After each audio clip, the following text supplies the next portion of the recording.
Hello, it's Dawn Michelle and welcome back to my channel. Today we're going to be doing another one-shot reading. So in case you're new to this series, let me quickly go over the idea of what a one-shot is.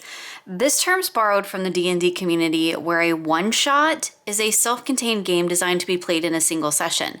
So with that in mind, my one-shot readings are those readings that are completely independent and stand apart from my normal practices. Most of the time I just kind of grab some decks and see what happens. So that's what we're going to do today.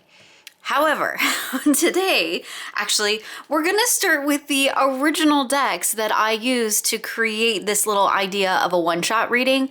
I don't know why I didn't start here when I originally started this series, but I figured, we're, 3 episodes into it now, or 3 installments in episodes? Sure, let's go with episodes. It's a one-shot episode. Even though I've already done a couple, I thought we would actually use the decks that sort of inspired this little reading that I do. So the main deck that actually inspired this whole idea of a one-shot reading was this little deck here that is in my little handmade bag. And this is the deck of many fates and things. So I purchased this deck to use in readings. It is a D&D game deck, however. So it's a tool within the D&D world. The deck of many fates and things, it's usually not a great thing. It usually doesn't go well.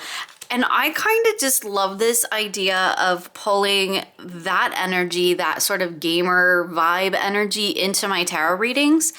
So it was just kind of for fun, right? Just for play.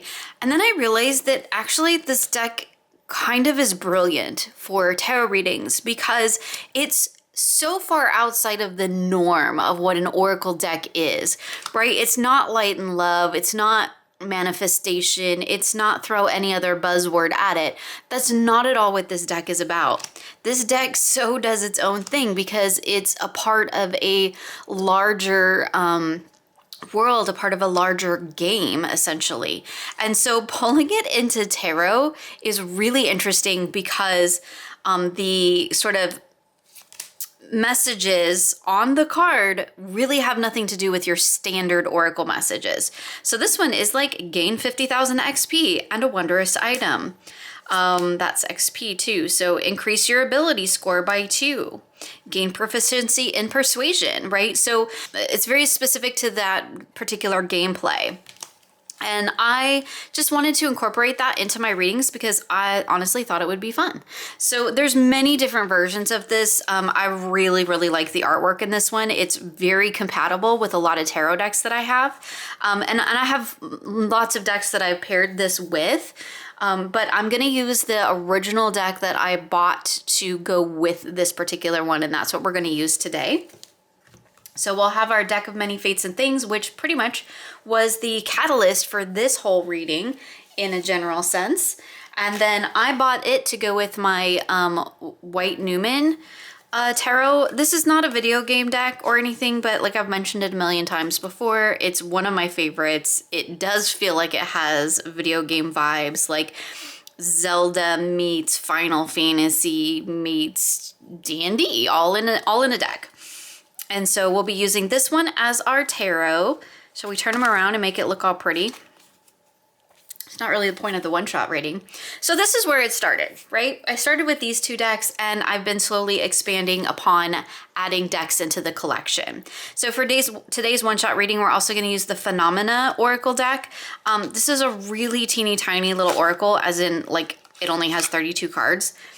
But it is a powerhouse of a deck.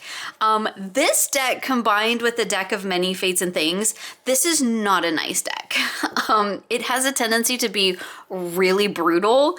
And so I tend to use it for energetic readings. I first really learned about this deck and saw this way of working with it from Marlena Teresa. So like, I'm not taking any credit for that. It was all her. She was using it in readings that she was doing for us in her little tarot with 2 readings. And I like fought against this deck and fought against this deck. And then finally I went ahead and purchased a copy. And this combined with the many fates and things is a bit brutal. So just I'm just telling you going in, but it's lots of fun. So I added that one into this mix. And then occasionally I add in the Fool's Item Oracle. This is the little mini like pocket edition.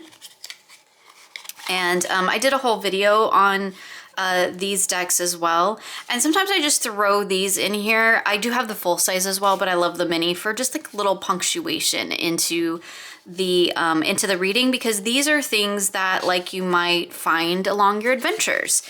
So those are the 4 decks that we're going to be using in today's one-shot reading. So I'm going to do a reading and I'm going to share it with you, and it's going to just totally be for fun. But I thought we would do one like finally 3 installments in using the 2 decks that actually inspired this whole reading. Alrighty. So we're gonna start with our Phenomena Oracle. And this, I'm gonna just give a little shuffle, and I'm gonna pull this as the focal point energy, most likely, for this particular reading. Now, the other thing about the one-shots is I have no positions, no ideas, no questions, no nothing going into the readings. That's kind of the point of them. It is just a way to play with decks, to get some interesting readings, and to explore some of my decks outside of the sort of jobs that I give them and the practices that I tend to use them with. So I like to give this a try and just kind of mix things up and see what comes out of it when I just kind of throw some decks together and do a reading without any sort of perceived idea or notion. So it's a one shot. It stands on its own. It does its own thing. I've got no spreads, no nothing. We're just rolling with it. All right, so let me go ahead and let me give each of these decks a shuffle so that we don't have to be here forever watching me shuffle decks. All right, so I've got them all shuffled. I'm gonna move these out of our way, and let's go ahead and do our little one-shot reading. Now, these are going to be interesting because there are no guidebooks here. Well, I guess technically the White Newman has a guidebook and the Phenomena has a little pamphlet, but we're not going to use guidebooks because I just don't with these decks. So we're just going to go solely intuitive on every single card. So it's going to be a one-shot, but it's going to be a completely intuitive one-shot as well. So let's see what the cards have in store for us. So I'm going to pull Phenomena as kind of like our energetic anchor for this reading, just because that's how I like to use this deck. And we got Hail. So yeah, a lot of heavy stuff going on. All right, cool. You know, you can think about what that maybe means to you in terms of hail. For us, like, we do get hail here on occasion, and it's usually really short-lived, but like it's kind of big and destructive for a few minutes, and then it moves on. It dissipates, right? It doesn't last long. So that's like a really short-lived kind of upset that eventually just settles. So I'm going to keep that in mind as I'm doing this particular reading. So I've got Hail, that's my energy. Again, like I said, the Phenomena Oracle is never nice to me. It's a brutal one. I know I riffle shuffled these, but even when I riffle shuffle and I set decks aside, I always overhand them just a little bit before I pull cards, just so I can reconnect with them. So I'm gonna pull 2 tarot to see what this Hail card is talking about. So I'm gonna split and we're gonna pull one for over here. So we got the Queen of Swords. And, well, we got the Black Newman, but that's an extra card, so I'm going to pull it out so that we're just working with tarot. And I got the 4 of Swords. Okay, so we've got this sort of quick little destructive force that's going to happen, but it's going to settle and it's going to melt away. And we've got it between the Queen of Swords and the 4 of Swords. So that's really interesting because we're looking at the Queen of Swords and she's looking towards them, actually. It's kind of like, you know, speak your mind, sit in your truth, that kind of energy, right? Really looking at the Queen for me. They're more about cultivating. So we're going to cultivate that balanced mindset and balance that out with a little bit of understanding. We need to kind of stay true to ourselves. And we also have this 4 of Swords over here where, you know, we can see almost with the little explosions around the points, like that, to me, these 3 swords kind of mimic the hail. And then she's got one that she's pointing towards her head. So like there's a lot of stuff that's going on here. It's all swords. So this tells me that this disruption is not an external disruption, but an internal one, a disruption of the mindset. So that's what we're going to be looking at. Now let's pull a Many Fates and Things. And this is always interesting when we do this because These are not typical oracle cards, so there's always an interesting message that comes out of these. So again, a little overhand, a split, and a pull. And what do we get? Tatiana, a Fae Queen offers a trade. If you sacrifice something extraordinarily precious to you, you may look at the top 3 cards of this deck and choose a card to draw. So like this is really interesting because we've got sort of an action as well. We have to sacrifice something extraordinary to get this though. So I'm gonna look at this in terms of what do I need to sacrifice in order to kind of set this hail energy aside, for the Fae Queen to kind of trade me something for that, right? And what do we probably need to set aside? Like whatever's causing the chaos in the mindset, right? Whatever is feeling like it's just pounding down upon us in the mind. That's probably what we need to sacrifice. We're going to trade that for what the Fae Queen has to offer us. And because it's giving us an action, let's go ahead and do that. So look at the top 3 cards of this deck and choose one to draw. So top 3 cards from the deck. I don't usually do this, but sometimes we get cards that, you know, let us do something interesting. So let's see what we got. We got the Stag with choose any one being to designate as your quarry. You know the location and the status of your quarry, and when you kill it, you immediately gain a level. So that's like knowing where your enemy is and being able to dispatch it. Okay. Then we have Mercy and Wolves. Your party is hunted by a pack of 16 wolves. That's like some pretty heavy energy there, right? So the wolves could be what we need to maybe slay here. And then we have balance. So your mind suffers a wrenching alteration, causing your alignment to change. Lawful becomes chaotic, good becomes evil, and vice versa. So if you're looking at this in terms of an oracle, like I'm going to choose one because that's what Tatiana, the Fae Queen, has asked me to do.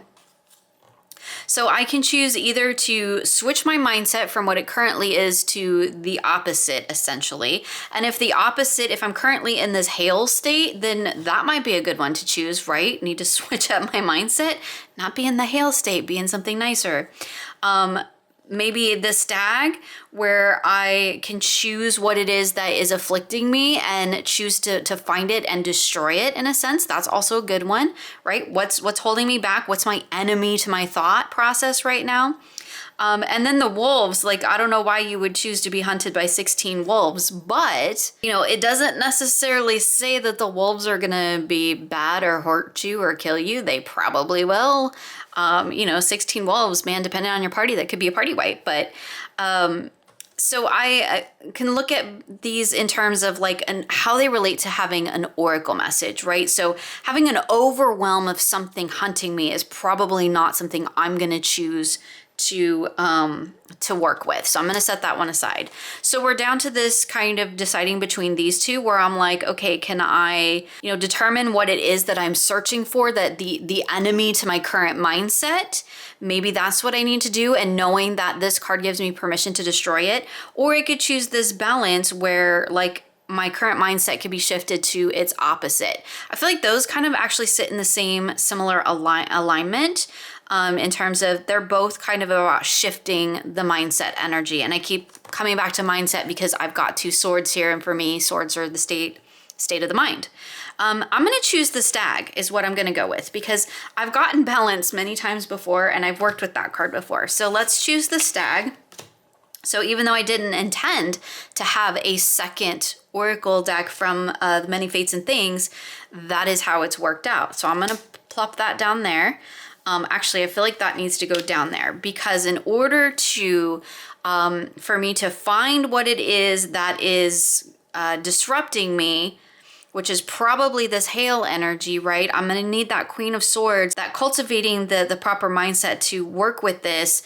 This is going to give me permission to find it, seek it out, and destroy it in a sense, right? Okay, so I got like a little weird reading going on here. And I'm actually going to put that over there because I want to know that this is an extra card that I didn't originally intend to draw, but it came out of working with this. And I'm going to tap into the Queen of Swords energy. So what I'm actually going to do here is start a whole nother reading over here because I feel like I need to. So So I'm gonna pull another, and this is one of the things about the one-shot readings is they just kind of go really intuitive and whatever I feel like I need in the moment.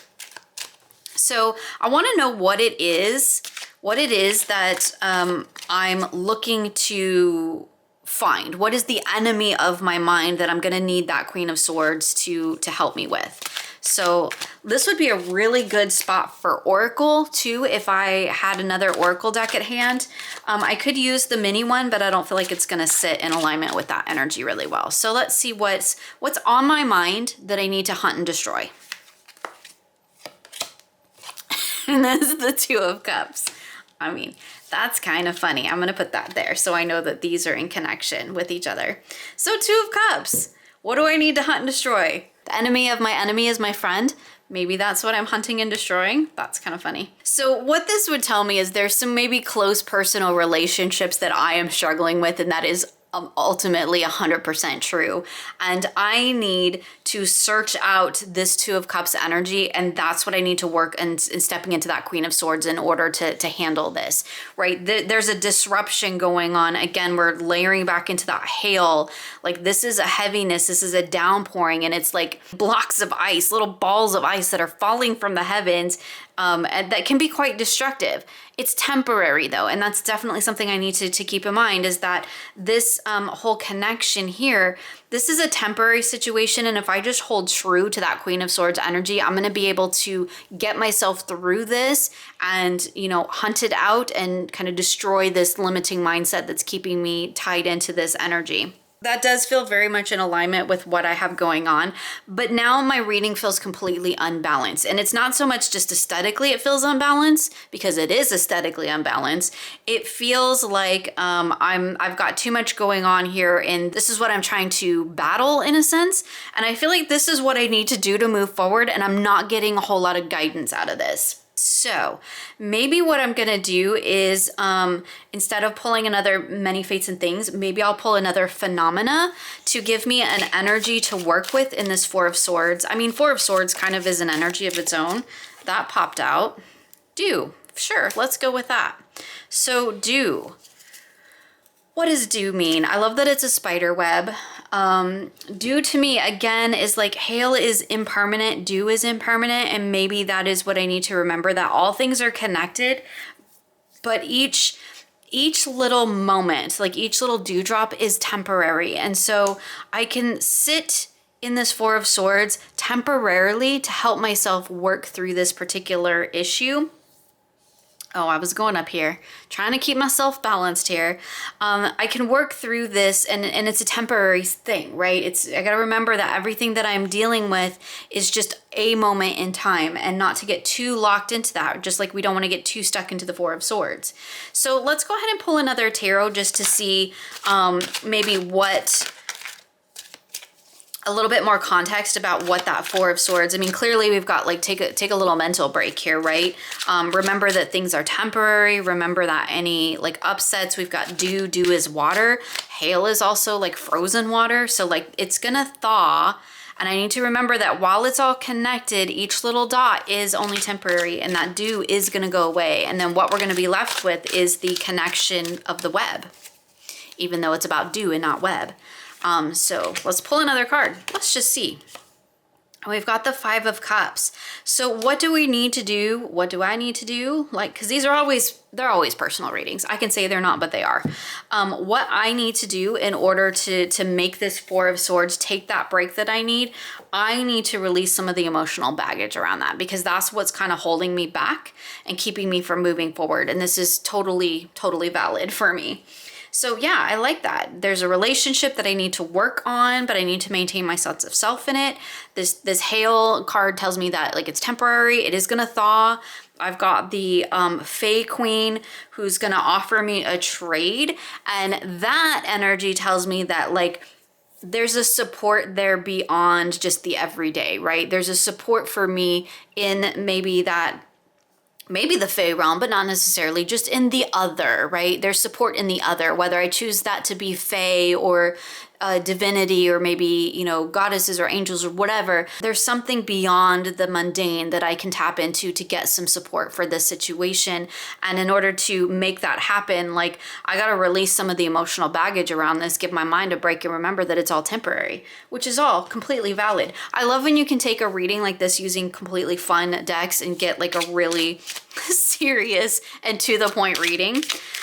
So I'm going to throw 2 of these little oracle cards in between, because what I want to know now is maybe, I don't know, let's just see. Let's see what they say. Maybe I don't know what I want to know, right? I have no clue. Got no idea. I just want to know something. I want to know something with this little deck.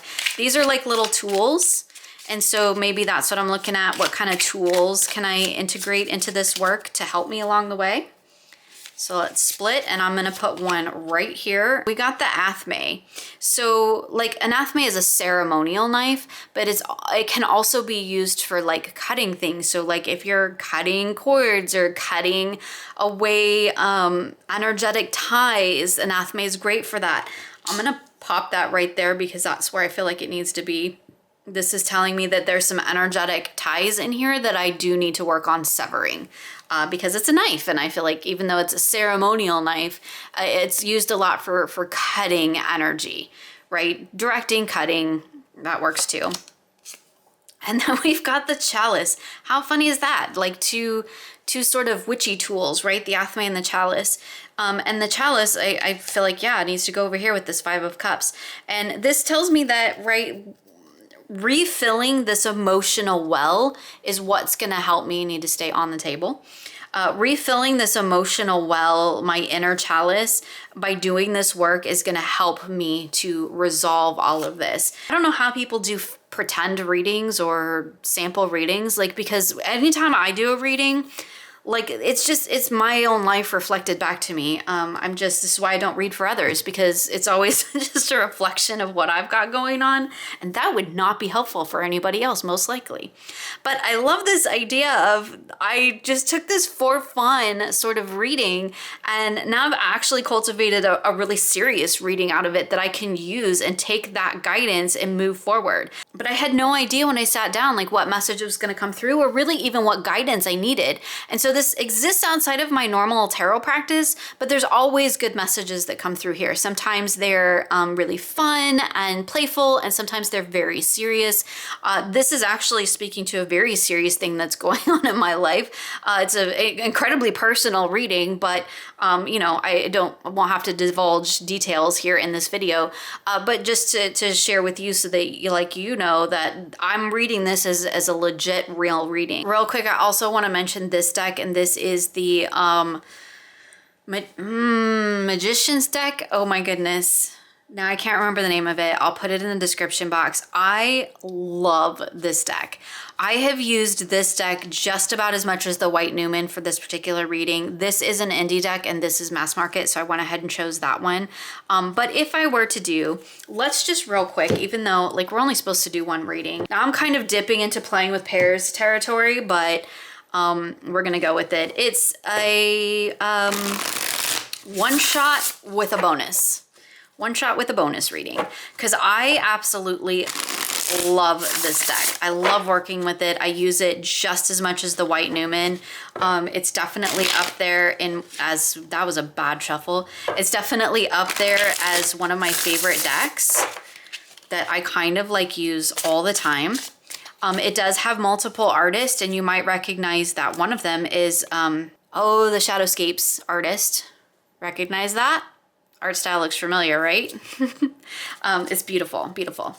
Okay, real quick, because I just want to show you. I mean, I probably showed it in a playing with pairs, but let's do a bonus real quick.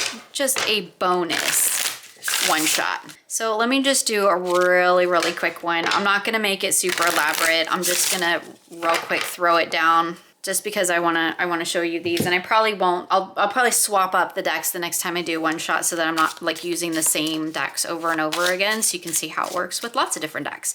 All right, let's pull an energy. We're gonna do a real quick one shot. Tornado, perfect. Real quick and destructive. That's what we're going for. All right, so let's pull our 2 tarot.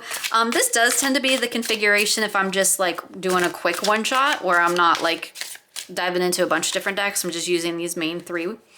I will generally pull a card on either side for this tornado energy, and we got Death and Justice, some big energy going on there. So that would tell me what this tornado energy is speaking to, and then I would pull my deck of many fates and things, and we're gonna pull this as like, this is the thing that we're gonna think about in relation to this. And we got the Knight. So gain the service of a 4th level fighter. It's the same race and serves you loyally to the death. How funny is that with the Death card? So basically what this is telling me is there's some crap that's going to happen here, right? There's some change, some big change that's going to go on here. But this Knight, like it's pulling in a fighter for me. So I'm not doing it alone, right? I'm not managing this death tornado reading energy alone. I've got support. I just need to look at who's my knight, who's going to support me on this. And I guess 4th level, I guess it depends what level you're at. That would be more relevant in game. But if you were, you know, 8th level, then 4th is not really that big of a help. But if you're level 2 and you get a 4th level knight, you're like bonus, right? But in an oracle reading, using it as an oracle and a tarot reading, this tells me that I'm not doing this alone. I'm not navigating this tornado death change going on here alone. It's going to bring about that energy of the Justice when we're through. So like big change, but I wouldn't be doing it alone. And so this is my other sort of favorite for this little selection of decks, is to use the, why can't I remember the name of this deck? It's beautiful. I love it. It's one of my favorites. But I can't ever, it's like the Magicians something or other. Alchemy, Magicians. Mage the Awakening. That's it. Because it's also based on a game, which I haven't played, and I probably need to. So there you go, another one-shot reading, this time featuring the decks that actually sparked this whole idea for me, which is mainly the deck of many fates and things. I absolutely love working with it. I love working with it with the White Newman, the Phenomena. I also sometimes will swap out interchangeably. I'll use the Mage the Awakening interchangeably with the White Newman. Sometimes I'll use both. Just depends on the mood and how I'm feeling. And then I also threw in my little Pocket Fools items oracle as well, just as a little bonus. So I hope you enjoyed this little one-shot reading. As always, you'll find links for everything I've shown here in the description box of this video. Thank you so much for hanging out with me today, and I look forward to sharing with you again soon.